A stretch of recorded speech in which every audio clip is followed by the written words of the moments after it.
already are a subscriber and you have watched my videos, then you know that I am a cry baby. I cry a lot. I cry quite easily, and I have finally decided to own it and also include others in my crying fest.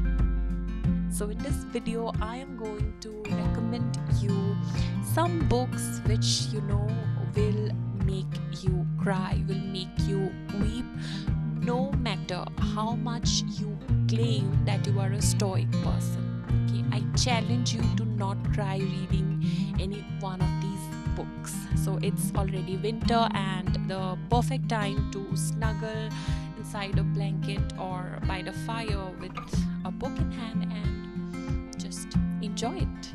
My first recommendation for you guys is My Sister's Keeper by Jodi Picoult. So basically this story is about a family with the parents, 2 daughters and a son. The elder daughter in the family, Kate, she suffers from cancer, and there arises a situation when her organs are failing and she needs transplant, and it's very difficult to find donors for a patient like that. So the parents are then given the opportunity or are given the choice of then having a baby who is sort of a designer baby who can be used as a donor for the organs that Kate requires. So that is basically the story, and they then have a baby girl, Anna, who is then used almost like an organ repository for her sister Kate. And until one day Anna decides that she has had enough, that she doesn't want to donate her organs anymore to Kate, so she sues her parents for the rights to her own body at age 13. And this is a book that I read in a single sitting, and I just sobbed, reading this book. And you can call me dumb, you can call me sort of a person who lacks any nuance, or you can call me cruel, maybe I'm as dumb as a rock, but the way I hate the mother in this story, her name is Sarah or Sarah. I have never hated any character that way, not even Umbridge from Harry Potter. I hate Sarah with such fierce intensity. I mean, I have no sympathy, no empathy, nothing for that character, and I just hate her, and I can find no kindness, no compassion or consideration for a mother as such who emotionally blackmails one daughter. And I know that it is to save the life of another daughter, but I just cannot stand it. It triggers, that character triggers something in me, and I hate her with great fierceness, and I just she makes me so mad, and I'm a Sarah hater. So if I see any posts on Bookstagram about the mother from the story, Sarah, I make sure to drop a comment and let my opinion be known about how much I hate that character. And you can call me a hater, you can call me dumb for not understanding a mother's point of view, or you can call me whatever you want, but I hate her, and I will stand by that. I choose to die on that hill.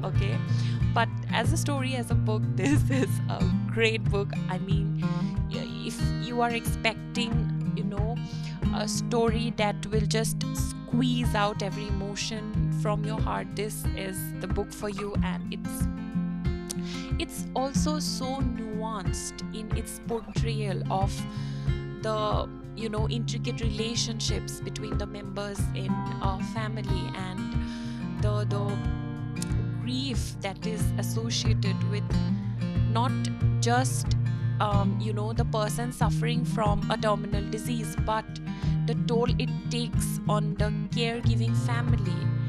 It's such a beautiful book, but I hate the mother in the book. So yeah, great read, guys, read it. My next 2 book recommendations for you guys are by the same author, one of my favorite historical fiction writers, Khaled Hosseini. So the first book that I have for you guys is A Thousand Splendid Suns. This book follows the lives of Maryam and Leila, two girls originally from two different parts of Afghanistan, how their lives collide and how that leads to the formation of an unlikely bond between these two women. And the book also very beautifully, shows the lives of women before Taliban occupation of Afghanistan and after that. I'll read you the blurb. Maryam is only 15 when she is sent to Kabul to marry Rashid. Nearly 2 decades later, a friendship grows between Maryam and a local teenager, Leila, as strong as the ties between mother and daughter. When the Taliban take over, life becomes a desperate struggle against starvation, brutality, and fear. Yet, love can move people to act in unexpected ways and lead them to overcome the most daunting obstacles with startling heroism. And this is such an accurate blurb for the book. If you are getting into the book, then just be ready to see the brutality of an oppressive regime on the basic rights of people and mostly women. If religious jihadism takes place, then how it's the women who have to suffer the most in certain aspects of society, and how despite all the struggle, despite all the hate, despite all the pain, unlikely friendships develop. And when you have love and when you love someone, the extent that you will go to protect the one you love, the sacrifices that you will make in order to protect the person that you love. And this is such a beautiful, poignant and nuanced portrayal of female bonding, and it's such a beautiful read, and it's a tearjerker for sure. There are lines, there are quotes that will just pierce right through your heart, and there are quotes that are actually relatable, and especially as a woman, there are certain things that you will relate in this book, and I highly recommend. I mean, it's a very popular book. I think most people have read this book, but if you haven't read this book, then just give it a go. My next recommendation for you guys is The Kite Runner by Khaled Hosseini. It is actually the first book written by this author. It's about two boys, Amir and Hassan. Amir, who is the son of a very rich man who lost his mother at childbirth, and Hassan, who's the son of Amir's father's servant, and his mother abandons him. And it's the story of unlikely friendship between the duo, where Hassan, his friendship is innocent and he completely surrenders himself to the love and friendship of Amir, whereas Amir is someone who's very jealous and competitive with Hassan because of his father's appreciation or his father's adoration of Hassan. And Amir, he has a very complicated relationship with his father, and he always seeks the approval of his father, who is almost never satisfied with him. So one day Amir does something, as a result of which Hassan and his father, they leave Amir's place and they move away. And this incident leaves Amir with such guilt that he carries with him even when he is older, and he leaves Afghanistan and moves to another country. And now one day, while in that other country, he is given an opportunity to redeem himself and to relieve himself of the guilt that he has been carrying. And this book then beautifully explores the journey of this boy who, in his childhood jealousy and in his desperate seeking of father's approval, did something terrible and then regrets it for his entire life and tries to redeem himself of it. It's the story basically of friendship, of a complicated father-son relationship, and of redemption. And of course, my final book recommendation for you guys in this video is A Little Life by Hanya Yanagihara. So I read this book in 2020 and I haven't recommended this book to anyone till now, but I am going to recommend this book now in this video. So this book basically follows the lives of 4 friends, Willem, JB, Malcolm and Jude, who are classmates from college, and then this book takes us through their journey of life and how their futures are impacted by their past experiences, their traumas, their heartbreaks, their burdens or their families. It's a beautiful portrayal of friendship and love between men, which till then I was not very much privy to in literature. So it was my first experience of books that showed nuanced male friendships and nuanced love between men. The book so beautifully portrays what friendship is and the beauty of friendship.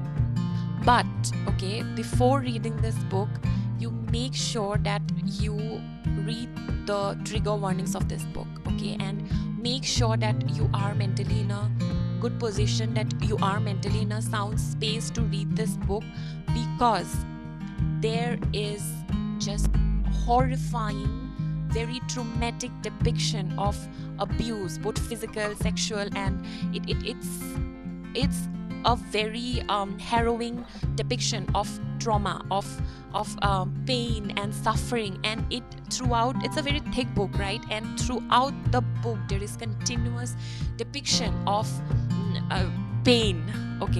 Through the pages you will feel pain, and even though in such a thick book there is continuous detailed description of painful experiences, of trauma, of abuse, but nowhere in time that you feel very used to it or that you feel indifferent to it.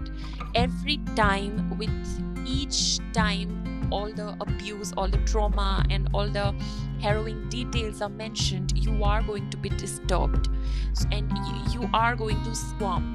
It's not a book that you read in one sitting. It's not. It's a book that you read in small installments and making sure that you are all right.